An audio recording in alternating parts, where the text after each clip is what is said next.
Howdy, folks. Happy Tuesday. It's getting cold in Buffalo again. Damn it. 74 here. Thanks for asking, Mike. Huh? I said 74 here. Thanks for asking. Okay. I wasn't because you're bragging, and I hate that.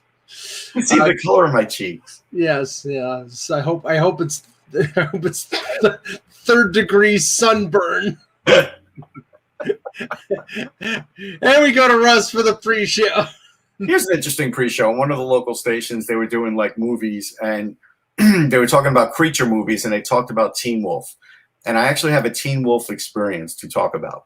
When I worked at a residential hotel in New York on the Upper East Side, there were some famous people that lived there. One of them was Paul Schrader, who was a movie producer, did the movie Light of Day, and a couple other biggies. So I would see Glenn Close occasionally because Paul Schrader's wife, I can't remember her name, maybe Mary Beth Hurt, something like that.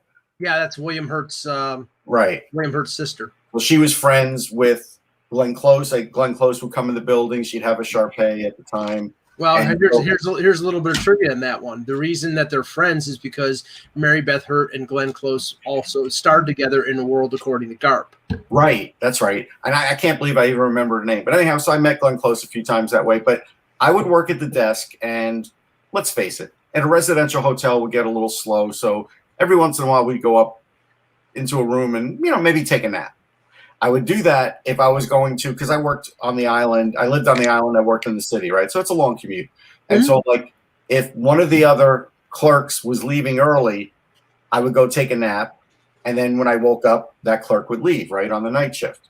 And so I went up and I took a nap. And while I was trying to go to sleep, I was falling asleep to Teen Wolf, which I thought was just a weird, wacky, moderately stupid movie, but Michael J. Fox was in it. And I like Michael J. Fox, and that's great. And so after like an hour or so, hour and a half, I come back down, and the other person leaves. The first phone call I get on the telephone is Michael J. Fox. Wow. No joke. And I was just like, and I was still a little groggy and he was calling for Paul Schrader. He was calling for Paul Schrader, who lived there. You didn't know that part because you got in late. But he lived there, and so he's calling for Paul Schrader because they were doing a cast party for Light of Day. And so I sent the call through to the room. It came back, and so I was taking down the message that Michael was leaving me. And at one point, he was like, "You're really writing this down. You're not just saying yeah, yeah." And I'm like, "No, I'm really writing it down." But I also knew where he was having the cast party, and I called my girlfriend at the time, who's now my wife, and she was too tired to come into the city, so we didn't go to the cast party. But the weird part of this thing, Ek, is I was just saying, they were talking about Teen Wolf on the radio, and I watched Teen Wolf. I woke up, and then I literally spoke to the star of Teen Wolf. Like, that's it's awesome. Truly a bizarre circumstance that happened in my life that will probably, it's indescribable. Now, did you ask him if he could dunk in real life? No, we only had like a minute conversation, minute and a half.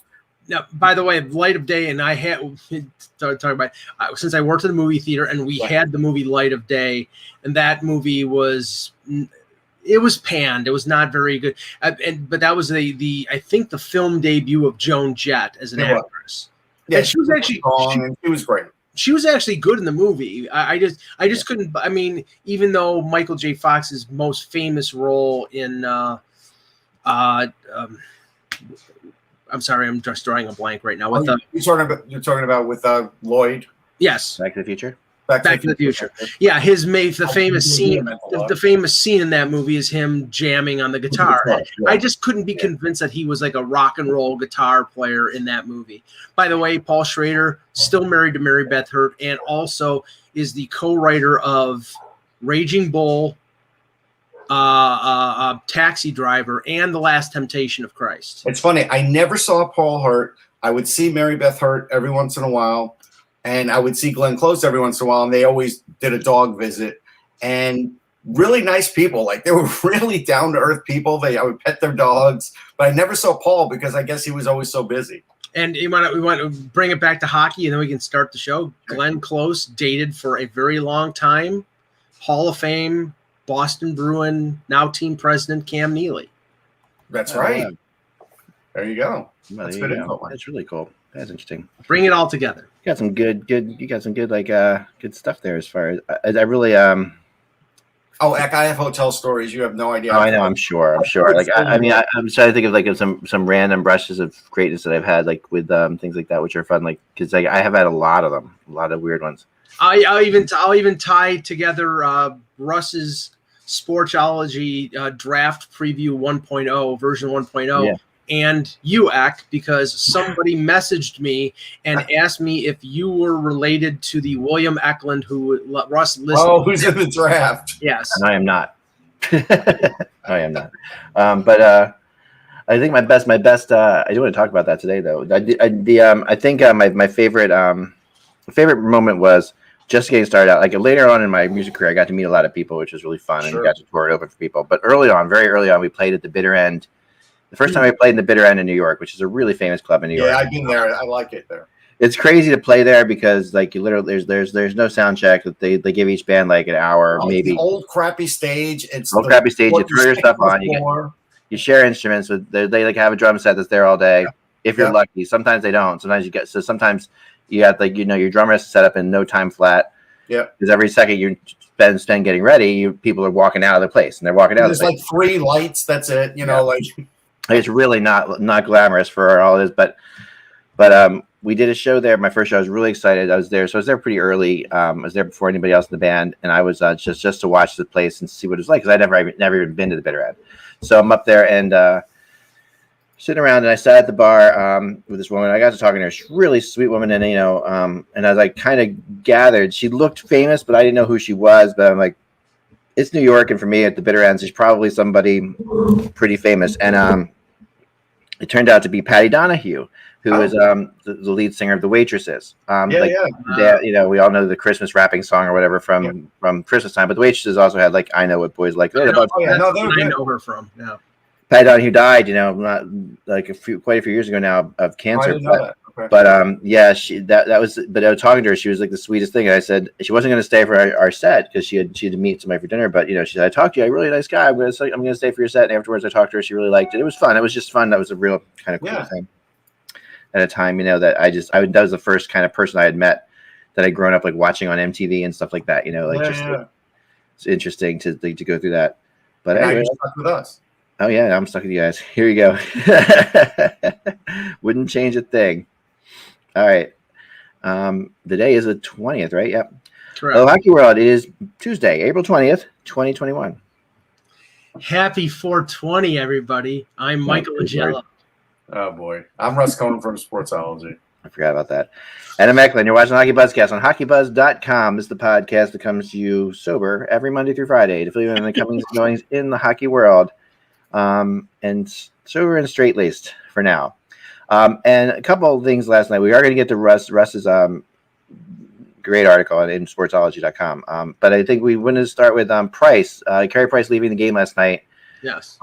Due to injury. In a game, the Canadians again lose. And it's funny yesterday because I got a call from a friend of mine after the show yesterday. We had a lot of fun yesterday on the show, and I was talking about different things. And he said, I just watched you defend the New York Rangers and rip the Montreal Canadiens. I'm like, I know. It's just I don't know what the young me would just kill me right now. The young me would have my head. So there you have it. But it's like that episode of Star Trek where Spock is evil and it's totally like I converse all the time with Bernie Perrant. Young me would have been like, don't talk. No, I know. I've had dinner with John Van Beesbrook.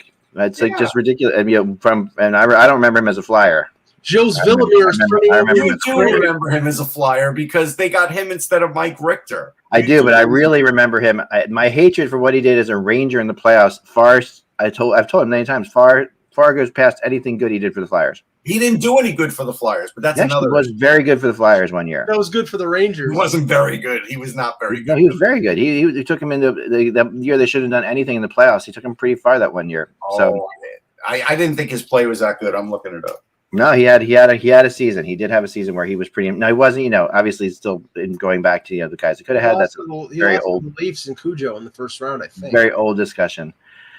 I just remember his playoff being pretty darn good.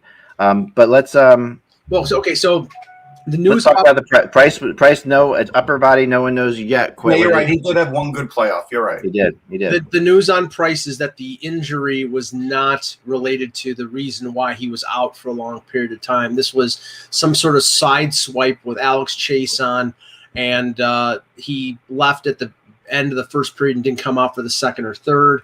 And Jake Allen. Now, I have to say, again, what I said yesterday. If Montreal's got Jake Allen in goal, they have no chance of going anywhere. And it's not because Jake Allen going far. I think they can get past a series, but going far would be a problem. I agree with that. Yeah. Well, I'd say anywhere. There's a tweet that was sent to player safety that makes sense from a guy, Dave Rave Ogilvy. But he basically sent this tweet that says, how does running get to Carey Price's head, having a goal called off from it, not result in goaltender interference penalty? Please explain that to me. Thanks. And he's right. No, he's right on all those accounts. Now in games that don't make sense. Definitely. They just look at it like, okay, it's just an injury. It seems like the way they separate these things, they separate it too much from actually the game portion tying into the injury portion. Right. And they just say, well, we're just going to talk about the injury, forget what happened in the game. Like, it's almost that's what they're doing to us. Yeah. The injury news sort of tops everything today. We talked about Hyman yesterday. Well, we'll get the update on that. The update on that one is what, 2 weeks, Mike? To minimum of 2 weeks. And I just posted this on my article on Hockey Buzz. Me being of a conspiratorial mind. Not to say that this injury was, it was completely unrelated to the Leafs cap situation, because I don't think they whispered to Alex Edler, we have a cap issue. Go out and get Zach Hyman's knee. But, okay, Zach Hyman is out. They said a minimum of 2. Now, the regular season is 3.5 weeks before, the 14th of May is the last day of the Leafs regular season.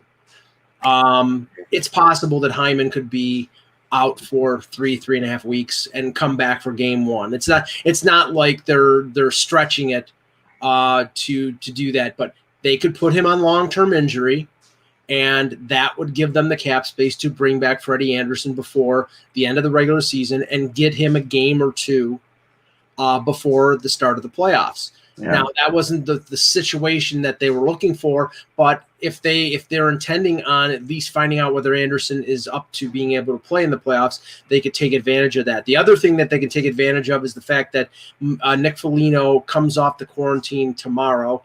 He's available to play on Thursday. I don't know if he's going to play on Thursday because he's been not quarantining and not active for 7 days. So.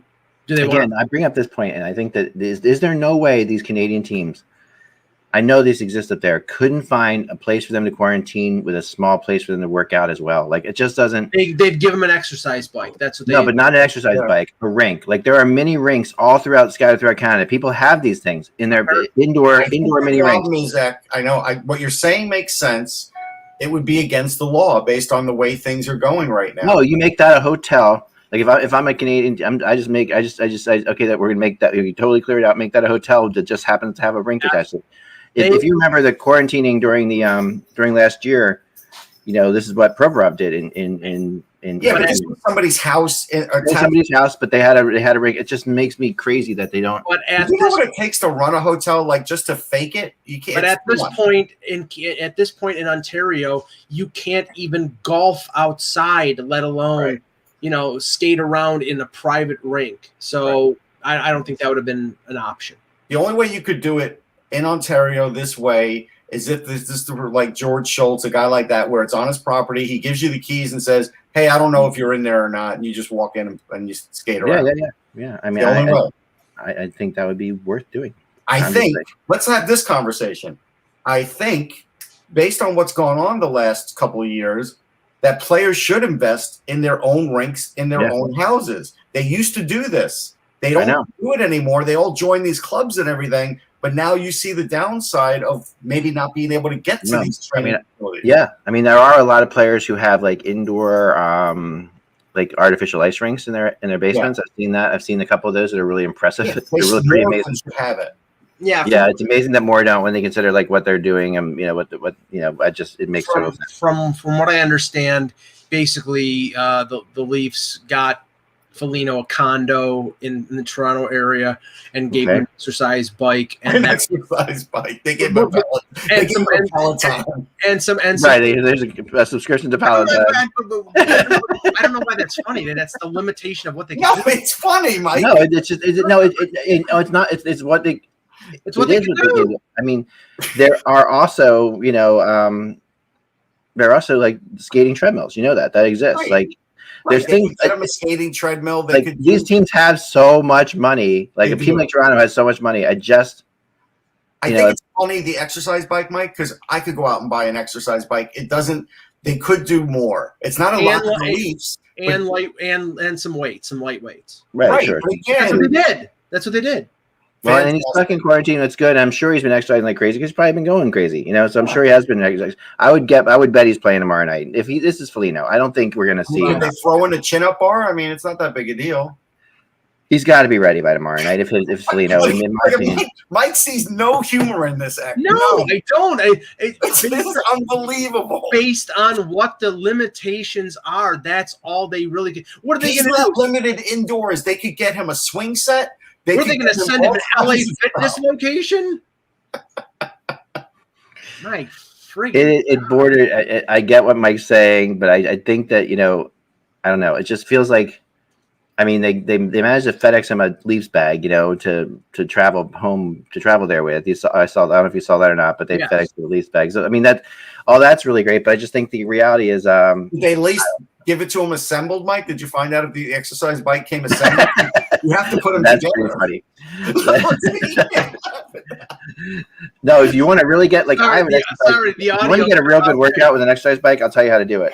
Because I have a really cool VR room setup type thing, and there's an exercise bike in a company I visited when I was in Boston 2 years ago that has like this bike that goes with a VR thing, and that is freaking incredible. Like you put a VR thing on your bike, and you can do all kinds. But isn't that thing heavy on your head when you're riding a bike, or not? No, it doesn't. No. Okay.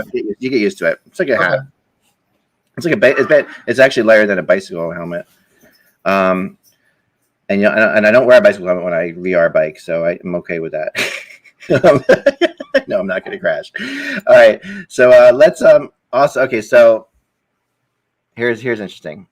Roberto Luongo was named Canadians GM for the World Championships in 2021.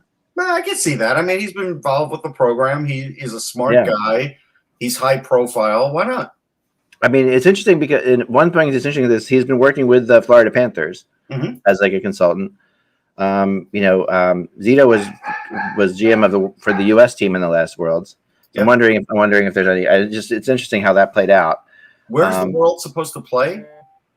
I don't even know. I think middle of May, but I'll check. Where is it? Where? In Latvia.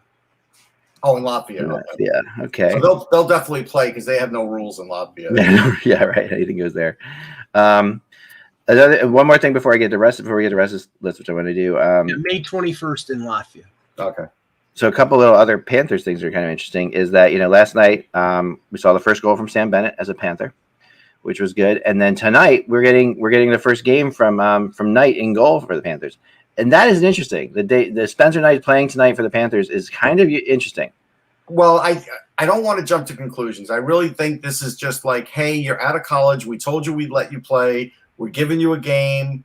Enjoy it. We burnt a year on your ELC for this. You're making your debut, and then it goes no further. Like, it's very possible that's what's going to happen. Yeah, but he also backed up Bobrovsky in last night's game, which I guess is fine. Yeah, no, I mean, he's got to work his way in. That's a good way to let him work his way in mentally. Yeah, you give it, we both still are assuming here that Dredger is their number one guy for the playoffs, I think. So the issue here is, where does Spencer Knight fit in down the line? Obviously, we're going to talk about that a lot. He is the he's the third goalie, the black ace.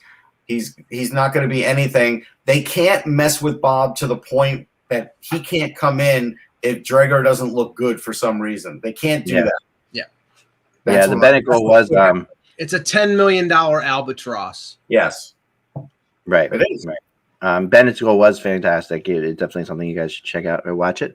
And then I've been an advocate of Sam Bennett me too. In terms of him going someplace else and being a success. I think, you saw what he could do in the playoffs. I just think the situation in Calgary was something where he could never fulfill the potential that they wanted him to. I think there was a lot of pressure on him being a 4th overall pick. I hope he has success. Like I said, I have bragging rights on that. See, if Calgary had to put Sam Bennett in a place, they wouldn't give him a pull-up bar, but I get it.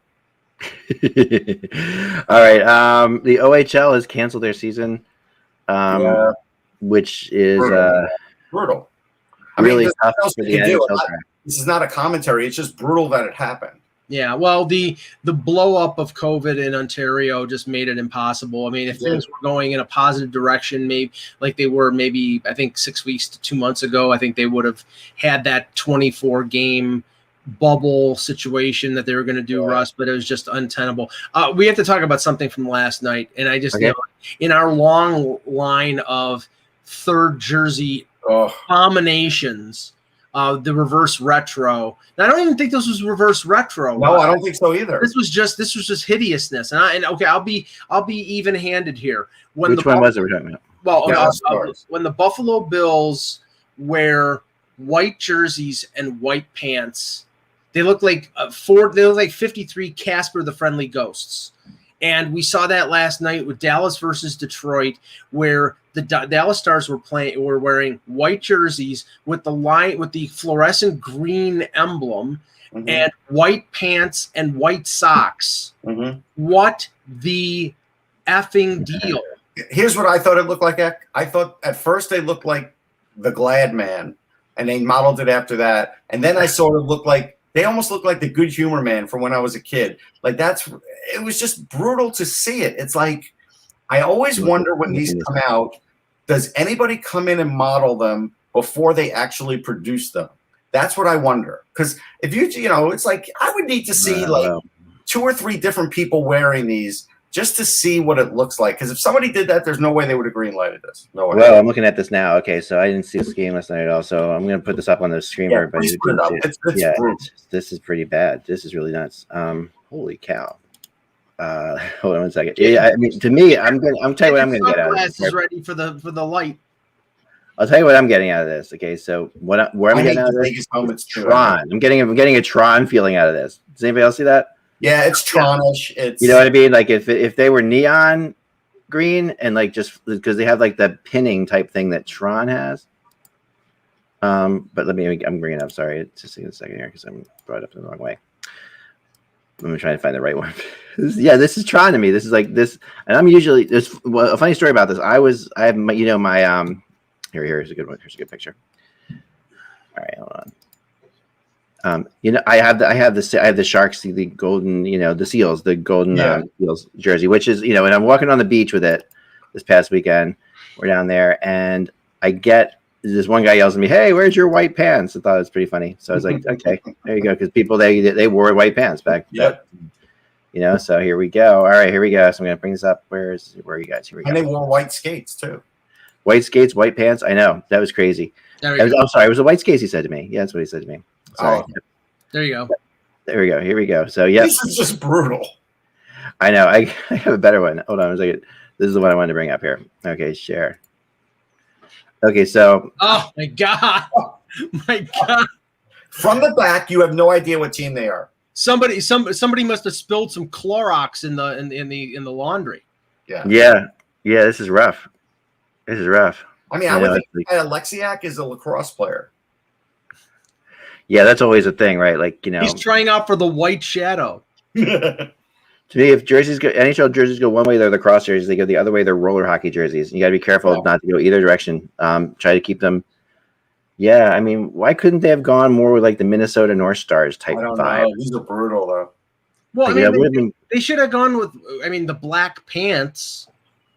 White jerseys, white socks, fine, but black pants instead, all white. I mean, it's brutal. It really is brutal. And Vespus in the chat says, "Who decides on these jerseys? Whoever did, they should be fired." And by the way, I would have taken off the white gloves and put my regular black ones on and said, that's the only way I'm playing. I'm not wearing these dinner gloves. No. I mean, I'm also not a fan of the golden helmets of the Vegas Knights either. No, I'm not either, but I get why some people like it because it looks different. That's fine. This is worse than that. It feels pretentious, the Knights one, to me. Like, No, I mean, look. It's gaudy and pretentious. It's like fake gold. If you walked in my house and said, hey, could I use the bathroom? And I have a 24-karat gold toilet. It is pretentious. It is pretentious. All right, so let's get on with Russ Cohens Top 32 version 1.0, which is on Sportsology right now. It's weird to have 32, isn't it? Top 32 players version 1.0. Just think with Seattle coming in, they're going to have to change one of my favorite podcasts to 32 Thoughts. Right. Yeah, maybe he'll just bag one. No. He said he's 32 Thoughts. 32 Thoughts. So it is interesting. Up top, you have like what a lot of people, the big defenseman, a lot of people have on the top of their list. And definitely the most like Homer Simpson-ist power name in the whole thing. Owen Power. Yeah. Which I don't know if you remember The Simpsons, where he changes his name to try to sound more masculine. He changes his name to Max Power. Yeah. Max Power. Well, and they said, where'd you get that name? He said, I got it off of a hairdryer. Well, Max Power. Well, hopefully, Russ, he's not as unsuccessful as the former Cincinnati Red pitcher Ted Power. Oh no, there's no chance. I mean, the thing about Owen Power, the thing that makes him the number one guy, and I do think most agree on this now. I think we're getting out of the other William Eklunds, Gunthers, those guys being number one. And I think the reason is we value defense in this league. And if you can have a big, strong defenseman who skates like he does and has the passing ability that he does, and you can plug that guy into your lineup, that is a massive sigh of relief for a GM, especially if you could do it right away. And that's what they always force the number one picks in right away, whether they're ready or not, right? I mean, the thing that strikes me about this list, Russ, is like a couple things. Knowing you and how you like to pick guys, is like this is first of all, 3 guys in the top 7 from Michigan. That's something. I mean, that's like well, Matty Beniers, the second one, would have been at Harvard, but when they canceled their season early, when the Ivies did, he transferred. Right. So that's what sort of made this happen for him. Now. He's a true center. He was a true freshman playing this year, so was Power, which is hard to do.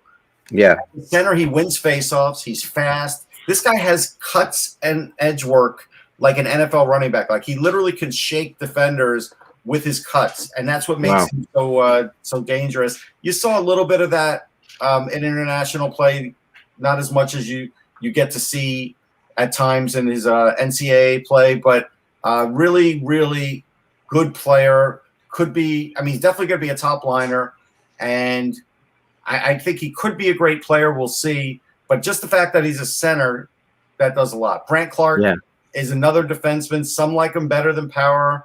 I don't think I do, because I just think at the end of the day, Power has more physicality that he'll use occasionally, and Power is very poised for a young guy. And like even Kevin Allen, when I was on his show, he said, we should never mistake somebody having poise for not being aggressive enough. Right. Well, I wonder. That's a good point. I really like that. It's true. Kevin was right about that. That is something that a lot of GMs mistake. Honestly, there are people that are old school guys in the NHL that they hear poise and they're like, Well, I wonder, Russ, whether there is more to these players than just physical attributes. Sure. But Power is a big kid, 6'5", 214, according to Elite Prospects. And Clark. Jeez. How old is he? He's 17? He has to be 18 before September. He'll be 18 before the draft, but he's 17 right now, and he's 6'5". 6'5", 214, And Clark is 6 foot and 180 pounds. And, now that is one factor. One, Power is playing at Michigan.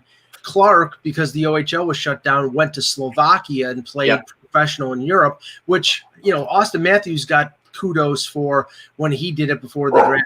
Here, really, Clark had no option because the OHL was shut down. No, and that's and you're right, Mike. That's a theme for this. A lot of these guys are on loan in other places, but what I like about Clark is his puck handling, and his skating. He's a very shifty skater. So there's that. There is William Eklund. Now, is he any relation to Pelle Eklund? Do we know? No, he's not any relation. But I know it's a pretty common name in Sweden. And he might be faster than Pelle Eklund. He's got great two-step quickness, really good. I'm faster than Pelle Eklund. Pelle Eklund was very fast, Mike. Don't say he that. was fast. I'm joking. But everybody these days is faster than everybody those days. Let's just say that. Yeah. I mean, almost. I mean, here's what I would say about that.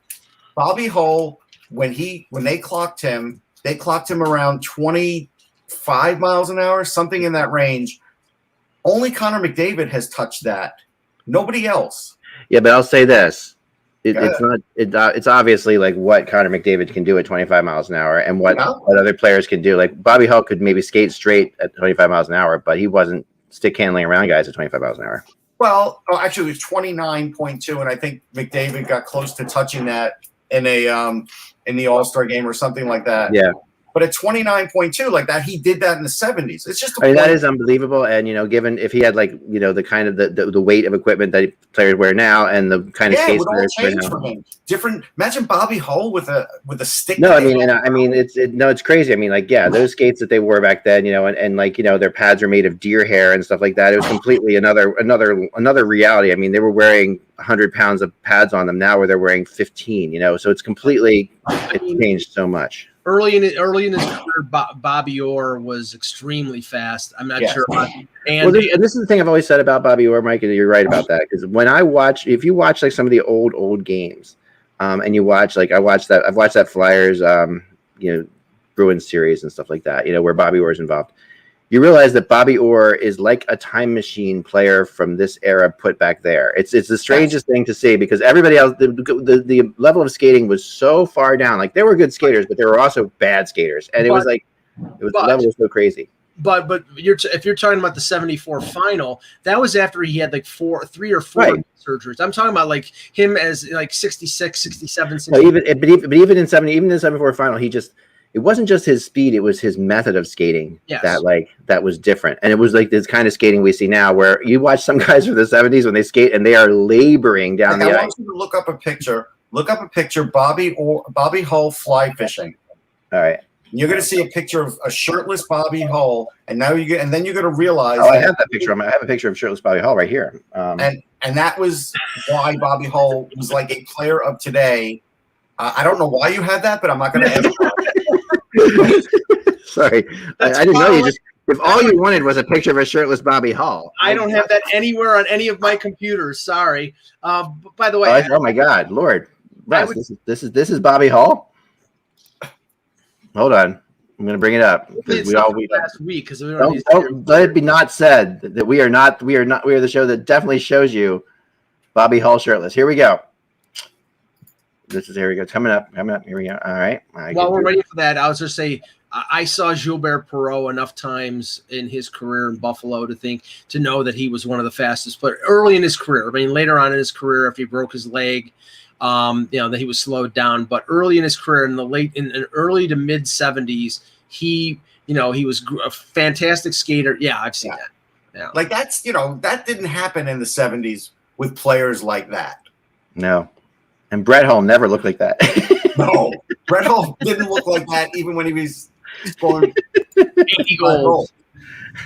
But anyhow, Graham, Esmir's right. Graham Clark is also the brother of Graham Clark, who plays for the Devils. Graham Clark's a nice player. I actually interviewed him for an Ottawa newspaper because he's from that area, and he's probably like a third line center. Okay.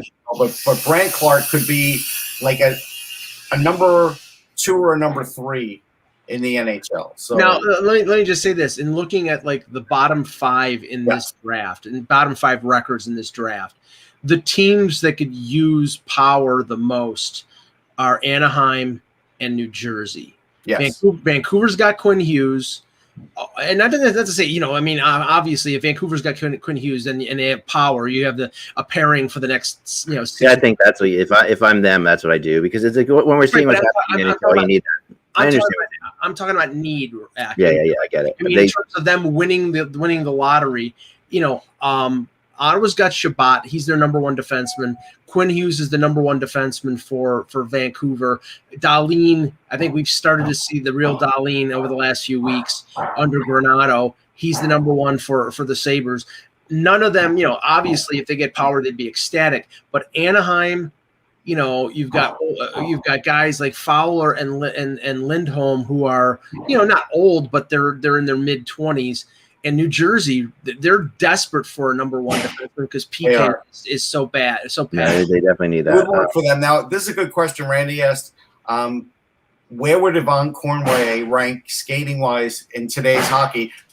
I think Sam Gagner in his prime would be Yvonne Cornway, and that's it. And that's higher than that. If you watched Cornway in his skating stride, that probably would have been corrected by a skating coach because he was, he was the road runner for a reason. He was very quick, but he had that sort of jitterbug to get going. I think that's what he had, and that definitely. That's why I say Sam Gagner. I think he'd be the same. Yeah, Gagner does that too. Which is good. Drew actually does that. Drew actually skates that way too. I find Drew has that like giddy up thing in the beginning.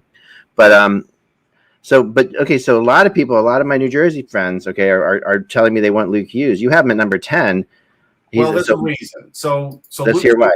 He's had an injury and he's had a surgery, and we don't know why. We don't know what the injury is. We don't know what the surgery is. We're all sure he's not playing in the under-18s at the end of the month. And so he didn't play in the All-American Prospects game because he was hurt. So he hasn't played in a while. And we know what he is, but you don't know everything about Luke Hughes, and you're not going to get those extra views of him.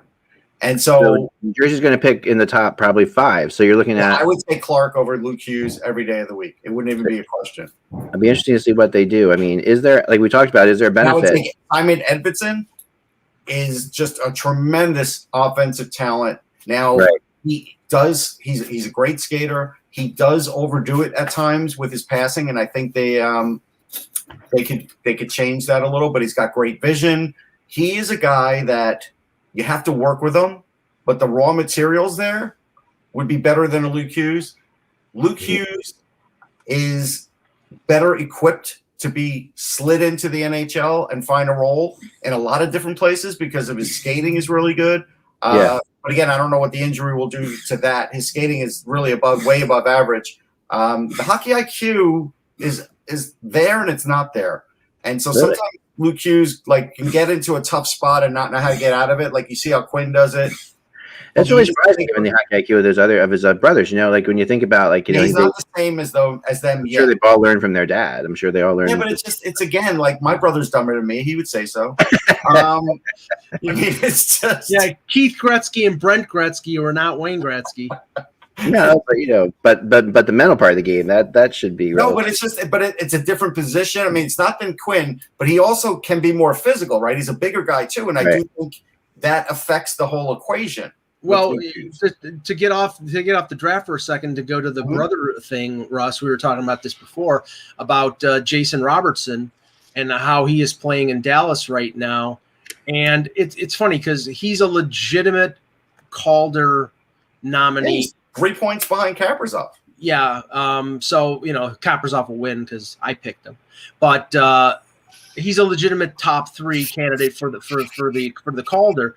And the more ballyhooed of the two brothers is Nick. And I think the main reason for that is because Nick is a prospect of the Leafs.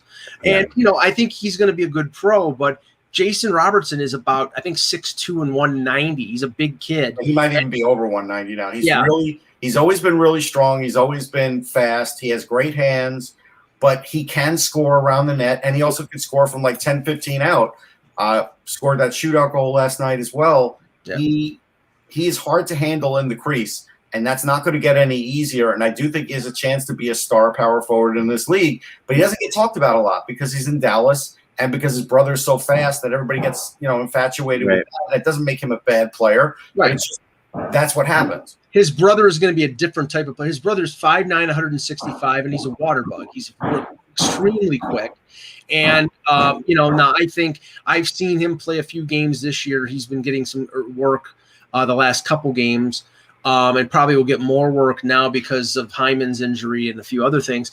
And he's not strong on the puck right now. He gets knocked off the puck fairly easily by experienced veteran forwards and defensemen. So he's going to have to probably, get a few pounds heavier, get a little more core strength, and be able to withstand the rigors of the NHL. Yeah, to answer Davey, yes, Anaheim has Jamie Drysdale at the moment, but then you could slot in Owen Power as your number 2. Why wouldn't you do that? And you worry about it after the fact. You can see after a year or two who's better to lead the power play. They're both going to be great, but Owen Power with his size is going to be a better defender than Jamie Drysdale. It's just the way it is. So yeah, I mean, that's the kind of pairing that could make a team dynamic. And sorry, let me quickly. Here's the dynamic with the Ducks. Okay, Josh Manson's got a year left in his contract. They could trade him in the offseason. They've got Lindholm and they've got Fowler. If they draft Power and have Drysdale and Power to go along with one of those veterans, they might be able to trade one of the other veteran defensemen to get the forward help that they desperately need because they can't score. They can play defensively. I mean, not this year because Gibson has been, I think, abused by the fact that they don't have enough defense and enough scoring. But they need more than Zegras to be able to score.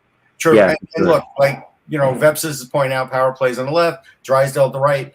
Sometimes those modifications can be made, especially early in the career. So you never say never as to that guy's only going to play that side because we've seen enough coaches change that. Right. Now, you don't usually go with goalies that high. Jesper Wallstreet at number 9. Yeah, Wallstreet is a cut above.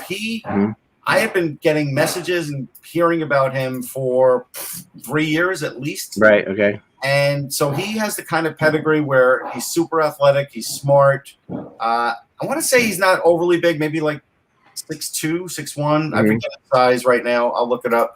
But this is a guy who has been getting play with all the top international teams and really has that pedigree. Let's see what his size is here. 6'3", so he's an inch taller than I thought. And you never know, he could grow, right? I mean, that's right. 17. Jeez. He's 18 now. So 18 now. Okay. But he is the kind of guy that thinks ahead. He had a really good World Juniors. He is the kind of guy that you can envision being a number 1 goalie. There may be one other guy that you could do that with in this draft that I know of, but there's always somebody that comes out and surprises you too. But the same way as Marc-Andre Fleury, like you look at this guy and you say, he's going to be a number 1 goalie in the league. You look at Wallstreet and say the same thing. So this is the furthest I've ever seen a draft in since Jesus, as long as I remember, Russ, where you have the first Russian going at 32. Is that right? I know. And that's there's always at least one Russian in the top 10. Danil Chaika, I think, is of Russian descent too. I think. Is he okay? But he's just not. He's just he's not playing there. Hold on. Right. Yeah, but he's Russian too. But still, even that's 25. I mean, usually there's always there's usually a top 10 Russian. I mean, again, here's all right. So is this a COVID thing? Is what I'm wondering. Is it possible it's a COVID thing or no? No, it's not a COVID thing because they're playing. They've been playing all along. Right. Chaika is one of these guys that he's big. He's got things to learn. He's a project. But there's a lot of tools there. Some scouts will stay away from him, and some teams won't draft him, and he might not even go in the first round. He might go early second. But I do think over time he's a first-round talent. The other guy that we're talking about with Chibrikov, he was thought to go even higher in the draft. He's playing with Ska, and he's got speed. He isn't putting it all together there right this moment, but he is starting to show a little pushback too, a little physical side because he can score, he can play make, but there he's got to play a role too, right? Because that's an all-star team, and he's actually able to do it. But what we could see, Russ, we've mentioned a few times, is later in the draft, a lot of players being picked out of the KHL, out of the SM Liga, out of the SHL, because A, they're playing, and B, teams can retain their rights for 4 years or more. My bathroom's being remodeled. That's the noise that's going on in my house. Oh, I was hoping that was the zombie apocalypse. It's not. You had gated, barred all your doors with wood, and they were trying to get in. That's other notables, Dylan Gunther's really good. I mean, there's no. Yeah. A lot of people have heard about his name already. Another interesting one is Fabian Lysell, because Mason McTavish is getting a lot of push, and he should. He's terrific all around. Like, he's really good, and he's good in low, and he plays defense. He's a two-way guy. Any relation? I don't believe he is. I looked I think it up. it's spelled differently, isn't it? Isn't McTavish M-A-C? Yes, M-A-C, right. He's not. Yeah. And but with Lysell, this is a guy who's faster than McTavish and has better, not eye hand, but better stick and puck control than McTavish. But he, playing over in Sweden, he's got a bigger ice surface. So you have to project what he'll do. Will he be able to still do that over here? And there seems to be some debate about it. But I put Lysell ahead of him because I just feel like if there is no debate about it, then the extra offense Lysell will give you will be just a little bit better than everything else McTavish gives you. I'll tell you who's a polarizing one is Corson Ceulemans, who's playing in the AJHL. Again, that league we've talked about. What is the AJHL? I don't even know what that league is. Alberta Junior Hockey League. The Alberta Junior Hockey League. We've talked about it before. I've talked about it with San Jose putting 3 guys out there now because they started to draft from that league. He is an offensive defenseman, and he's got I think he's got terrific skating ability. Some are saying he's not fast. It's just the guys in that league are slow. Okay. I understand that. But when I see a guy pinching all the way into the offensive zone, and then all of a sudden the puck goes the other way and he catches the lead guy, I have to believe there is a better than average speed there to be able to do that in any league, because that's a hard play to do. And he's done it, and I've seen it. Yeah. So, but offensively, power play, everything else is terrific. But again, with the AJHL, there's going to be some questions. There were questions about Cale Makar, and I'm not saying he's Cale Makar because Cale Makar went much higher, but there were questions about Cale Makar at the time. So there's still things. There's still a little bit of stigmas attached to certain leagues and the way they play, but that's where Makar came from, and certainly nobody's questioning that now. I just think Ceulemans his name gets volleyed around, and I just don't think it's fair. I'll give you a real interesting one. Sean Behrens is a 5'9" defenseman. Okay. I'm higher than most. Yeah. But I just saw him play live, and there's one thing about playing defense in this league. It's the same thing as Sam Girard. When I remember saying I love Sam Girard, and some people were getting on me. And then I pointed out yesterday how great he's been for Colorado. But this guy actually is defensive at 5'9", more defensive than Sam Girard. He knows how to seal off players. He knows how to position himself. Now, he is a really good skater, really good passer. I don't know how much offense is actually in his game. He's not like Sam Girard in that regard. Oh, look, my power's out. There you go.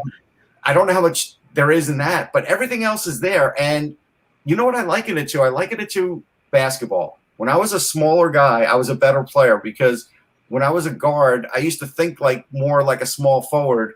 And just because the other guy who I was playing against was 6 or 7 inches taller than me, it didn't mean that I didn't out hustle. It didn't mean I didn't and so you could do those things still in the NHL. It's not all about power and brute force. It really isn't. And you know what's funny about that? It's like there is something to if you ask a guy who's like 6'5" or forward that's like 6'5" or 6'4", how much they hate playing against guys that are 5'9", they will tell you it's horrendous. They hate it in every which way because they're shorter sticks, hard, like small, like lower gravity. They're just really hard to play against. They can pester you. They can, we try to get past them. It's tough. There's not a lot of space to stick handle around them because they're so compact. And they just hate it. And no 6'5" guy wants to level a 5'9" guy either. So it's always like that weird feeling of I can't go and just level this guy. Right. That really does exist. Yeah, no, it does. And so I think he is that next guy that could have an impact and be a really good defender that way. And then, he'll give you some points. I don't know what that's going to be. Somebody was asking about Czech prospect, and that's Stanislav Svozil, and he's a defenseman, plays in the Czech league right now, which is fine because he got to play all year. Good skater, really good with the puck. I need to see more of him. I did put him in there because I've seen a little of him, but a lot of these guys I'm going to see a lot more of in the under 18s and with more video work. So this list will change a bit, but that is the guy. Somebody asked on Twitter, how come I don't have Zachary Laherriou higher. I'll give you one reason. One reason is the Q isn't a full league this year. So there's a lot of times when guys are playing against, teams that aren't great, and they are piling up some points. I'm not saying that's all him, because he has a lot of talent, but he's not going to be a center. And so for him as a left wing, because I think there was some talk maybe he might play center.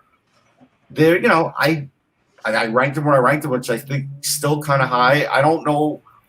I don't think he'll drop on my board anymore, but I'm not sure. Another thing I was going to ask you, because I know, like, the questions I always get are, where the Russian is, where the guy from the Q is. It's like where the French Canadians, they always feel like they're not represented enough in these type of things. And I think that's fair, and I do think that's maybe why there was that question. But I haven't, 19, like. Yeah, no, that's pretty good. I mean, and there's again, they always want to have a guy from the Q in the top 10. I mean, Zach Dean is in the Q, but he's not French Canadian, I don't think, right? Right. Where is he? I don't even know. He might be. I don't think he's French Canadian, but he does play for Gatineau. Hold on, let me look. That's like, you don't know, like, I hadn't really dug into that part of it, like his background. Yeah, but there's definitely like he's from Grand Prairie, so Alberta, so he's probably not. No, he's not French Canadian. Yeah, in all likelihood. Yes, but the thing is, I'll liken it to this. With the we all want to follow like people. So I think you're right. You think there's certain people that look and see where the French Canadians are, and there's no question. Yeah, the Swedes look for the Swedes, the Russians look for the Russians. Yeah, the college people look for the college people, and then there's a whole other group of people that always look for the the National Team Development Program. Like, where's how's that represented? How do you feel like that's represented in your list this year? Not as strong as it's been in the past. Yeah, I think it could be better. I think the issue for it is, what I've noticed is when I went to the All-American Prospects game, I saw some really great, and I mean great, 22s and 23s. I didn't see great. I saw some very good regular, this year's guys. So it seems like their next crop is their better crop, and the one after that. And that just happens sometimes, right? I mean, it's like, you're not going to put out. I mean, I think everybody got a little giddy with guys like Jack Hughes and Austin Matthews, and these guys don't come. You don't have guys like that every year. Well, no, it's true, and also you have guys who I do feel bad for this group, because they did miss a lot of them missed a lot of their development year. And that's that at this point in their lives, if they're 18 years old, that's who knows? That's 5% of their lives. Like, it's crazy. Like, it is a big deal. You're right about that. Well, it's all also. I think the question is how is that missed year going to affect their development down the line in terms of being pros? Yeah, I think that's the bigger question, honestly. I'll give you my big surprise pick that most people won't have this high. Some people had him in the 60s, which I think will change. He's got a great name, Red Savage. He plays center for the NTDP. The thing about this guy, and I've watched a lot of video on him, and then I saw him live. And it's hard to explain this, but there are some guys, and especially when they move up the ladder, that they just know where a rebound's going to be. They just know where to squeak in around the net to find that little extra space where the puck might be loose, to get their stick on it and get a goal. And you're like, how did that happen? Like, the guy was right there. He doesn't hesitate when he's in those areas, and he plays the dirty areas hard. And I do think there is something to be said about that. He's not going to be a 40-goal guy or a 35-goal guy, but sometimes you need like a 17-point guy. Yeah, sure. No, 17-goal guy that will do all those things. You do. I mean, look at Scott Lawton, who we were just talking about. Like, there's guys, those players become very valuable in the NHL. They do. In a lot of ways, it's jokingly. I heard somebody on the radio today say that they thought Scott Lawton was the Flyers MVP for this year. That's an interesting thing to debate. We're not going to get into it, but it might be the case. I mean, he, of all the players, having seasons where below, at, or above their potential, like, he was probably at the top scale of that. So let me give you a controversial one here. Scott Morrow is a U.S. defenseman. He's the only Shattuck guy on the list. I saw that too. He's a Shattuck guy, but he has been at Shattuck in different levels for Shattuck since 2016-17. Pierre McGuire. So, of course, now the knock is, well, why has he been there so long? Why isn't he gone anywhere else? And so I think there's two answers for this. And I don't know the exact answer. We haven't heard him say it, so we don't know yet. But my guess is on the answer about this is we're almost 2 years in the pandemic, and sometimes you just want to be in a place that you know is comfortable. You're playing at a certain level. Your parents are happy with it, and so you stay there. That's one. And I also think another thing is because he knows he's going to North Dakota, right? So no matter what, Right. he knew he wasn't going to be able to go there until he reaches a certain age. Yeah, right. And the other one is, and I think we have to work in this, is I've heard some parents from younger junior players that said, you know what? My son didn't want to play in this league this year because he just doesn't feel comfortable traveling on his own yet, period. Yeah. As a human being. And Right. we have to respect that there is definitely. a certain amount of maturity and growth that has to happen for like a 16, 17-year-old to be on the road all the time, away from their friends, away from everything. Yeah, you're with a team, but it's, you think about what if you would have done that as a kid. No, it's a lot. I mean, these guys make a big sacrifices in at a time in their life. Hockey, like you don't get a ride at North Dakota unless you're good, right? They're a top team every year. So I think he's really good, and I think he's possibly dropping a little in this draft because of this. But again, I'm not going to hold it against him because I've heard too many of these stories. So yeah, no, that's really. And I don't know if that's the case, but I'm just guessing. No, but that's totally legit. I mean, and people do forget the tear that it has on these kids. At this age, I mean, they are having a daughter who is 18 years old. I kind of get when I look at her and her friends, and I think about what these guys are doing.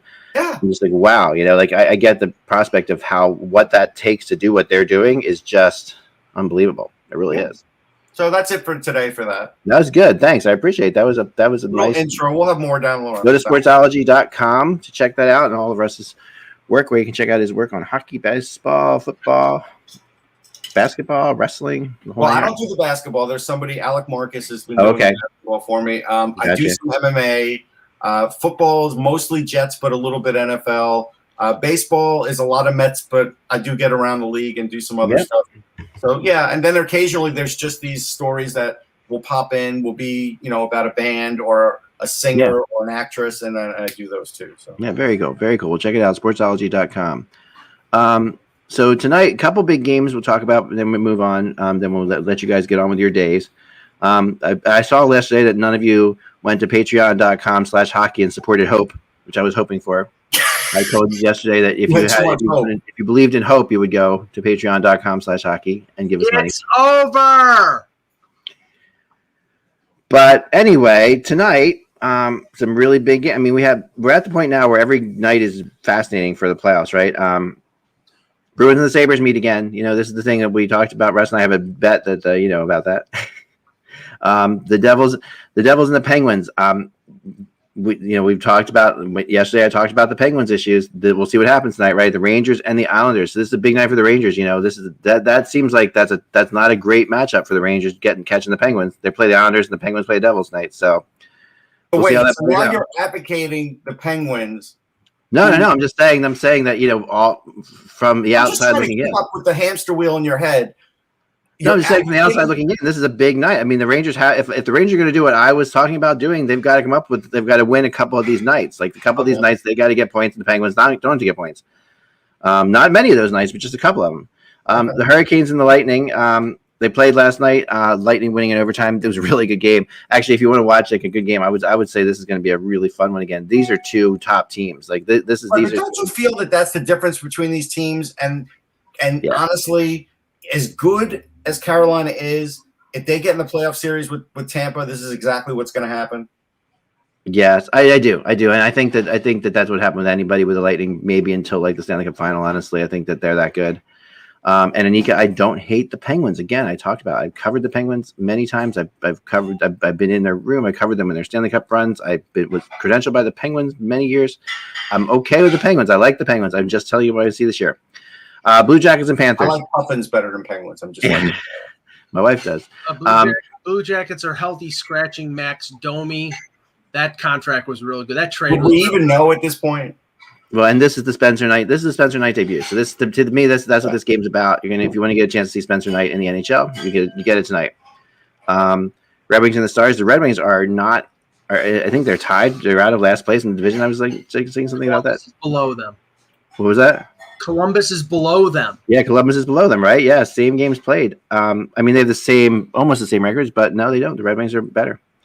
So, yep, and then Maple Leafs, the Canucks. This is again. Now, this is a huge play game of the Canucks because with Montreal losing last night again, It's not. they're looking at 10. We're looking at still a 10-point difference between these teams, but now they have 6 games in hand. Now they have 6 games in hand, so it's like they are. This is not. I think what we're going to find out, Ek, is what? Stringing these wins together, playing these games close together when they haven't been playing at all. Oh yeah, no, this is. We got to start seeing what the guys got as this continues to move on. This is the truth, and the Avalanche and the Blues are playing tonight. That is a postponed. Actually, they're not playing tonight. Sorry, that game's been postponed. So there's the points out of that. I guess, but the Blues have the higher winning percentage, and this may come into account. It could come into account. Yeah, very much so. Kings and Ducks tonight as well. And anybody gonna watch that? Yeah, that's always fun, There's no more fun in it. What?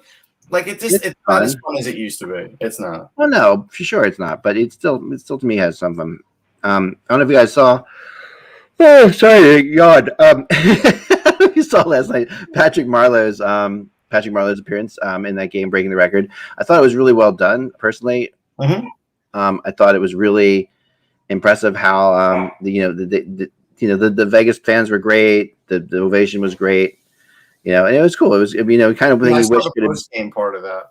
Yeah, well, you wish it could have been like in San Jose with a full crowd, but sure. It's still impressive, and and Marleau has this typical look like he does not look like he wants to anything to do with this. No, I like the equipment guy stitching on the gloves. That was nice for him to have a memory. Yeah, it was cool. I mean, but he's such a quiet guy that it's hard to understand. He's not like a guy who shows a lot of emotion. No, I will say this, Ek. I was asked this question. I'll ask it of you, and I'll tell you what my answer was. Mick asked me on air about this record. Could it be broken? And I said, I don't believe it can. Because after looking at that list yesterday of guys who have scored a lot of goals and everything, everybody was like 200-300 games behind Marleau. Even if you want to say Sidney Crosby, I don't think he'll make it. It's going to be so hard for someone to play this many games. It really is. I mean, that Gordie Howe record stood for a very long time. 50 years. 50 years. And, you think about how Gordie Howe was, 10 years older than Marleau when he stopped. Yeah. But, he had some – the other thing about Gordie Howe that is unfortunate is we just can't count the games that he played in the other league because there's obviously – if there's no WHA, he would have – who knows how many games he would have played in the NHL on top of it and still – I'll tell you how many played in altogether. Let's see. Yeah. But Marleau was definitely he is – I thought, he was still a factor last night. Like when you watch him play. 419 games Gordie played in the WHA. Okay, so you have to add another 400 games to this thing, basically. At least, and NHL, maybe it's more than that. So who knows? Nobody can break that. Nobody. No, because Marleau, that would be Marleau going another 5 years. Yeah. 5 or 6 years. 2,421 games. That's all together, yeah. And what's his point? Is his point total higher than Gretzky's when you combine the WHA? I always wondered that. He has how many points? 2,589. I'll have to look up Gretzky. Yeah, because I think that's higher than Gretzky's at the end of the day. Pretty sure it is. Right? Is it just hold on. Okay. 28.57. Nope. Gretzky still takes him. All right, good. Which is amazing. Which is an unbelievable thing. And that if you want to talk about records that cannot be beaten, that. The fact that you can't even count the WHA and Gretzky still wins by like 200-something points. Yeah, the best scorers in the NHL, only like a dozen of them get half of what Gretzky has. Will end up with half of what record could be broken is if all of a sudden that you can't touch a player at all or there's a penalty. Yeah, or games turn, or the NHL just becomes a 3-on-3 league or something like that. Yeah, that's what you need to have happen. All right. Yes, Marleau's going to retire this year. I believe so. I think so. Although he's still playing well, it's hard to say. He's not playing well enough though. Yeah. I mean, that was the most emotion I've ever seen out of him too. Yeah. All right, that's all the time we have for today, guys. We will be back again tomorrow. Thanks to everybody for watching and supporting us and all the kind things you say about us in the chat room and in Twitter and everywhere else. Remember, without the buzz, it is just hockey. We will talk to you tomorrow. And I've got to end the broadcast because Mike's not here. Let's see. Here we go. Here we go.